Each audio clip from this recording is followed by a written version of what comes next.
اگر آپ نے ابھی تک میرا چینل سبسکرائب نہیں کیا تو یہ ریڈ کلر کا سبسکرائب لکھا ہوا ہے، اس پہ کلک کر کے میرے چینل کو سبسکرائب کریں تاکہ نئی آنے والی ویڈیو کی اطلاع آپ کو مل سکے۔ السلام علیکم ورحمۃ اللہ وبرکاتہ۔ آج کی اس ویڈیو میں جس کتاب کا آپ کو تعارف کروانے جا رہا ہوں، اس کتاب کا نام ہے محاضرات فقہ، اور یہ ڈاکٹر محمود احمد غازی رحمہ اللہ کی بڑی ہی زبردست کتاب ہے۔ محاضرات ہیں، یعنی یہ انہوں نے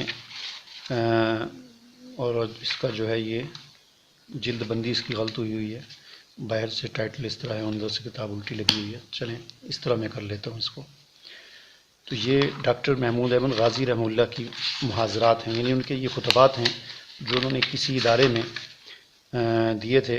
اور ڈاکٹر محمود احمد غازی جو ہے یہ اسلامی بین الاقوامی اسلامی یونیورسٹی اسلام آباد کے صدر بھی رہے ہیں، اور بہت ہی جید عالم دین تھے، اللہ تعالیٰ نے غریق رحمت کرے۔ تو یہ فقہ اسلامی کی تاریخ، تدوین فقہ اور تجدید فقہ کے موضوع پر 12 ان کے مختلف دروس ہیں جو انہوں نے کسی ادارے میں ترتیب سے دیے تھے، تو ان کو آڈیو سے پھر اس طرح کتابی شکل میں کنورٹ کر کے شائع کیا گیا ہے۔ تو اس میں پہلا خطبہ ہے فقہ اسلامی، علوم اسلامیہ کا گل سربد، اور اس فقہ اسلامی کا ایک قسم کا سمجھ لیں تعارف پیش کیا گیا ہے۔ اور دوسرا جو خطبہ ہے علم اصول فقہ، عقل و نقل کے امتزاج کے ایک منفرد نمونہ۔ اصول فقہ کیا ہے، اصول فقہ کے حوالے سے اس کی ساری تعریفات اور طریقہ کار اور اس کا حکم وہ سارا بیان کیا گیا ہے۔ تیسرا خطبہ ہے فقہ اسلامی کے امتیازی خصائص، یعنی فقہ اسلامی کے اندر ایسی کون سی خصوصیات ہیں جو کسی اور میں نہیں ہیں، اس حوالے سے یہ بحث کی گئی ہے۔ اسی طرح اہم فقہی علوم اور مضامین کا ایک تعارف ہے۔ تدوین فقہ اور مناہج فقہ، یعنی فقہ کو مدون کب کیا، کس نے کیا، کس کے حکم پر کیا، کیسے کیا گیا، اس کی ساری ایک تاریخ بیان کی گئی ہے۔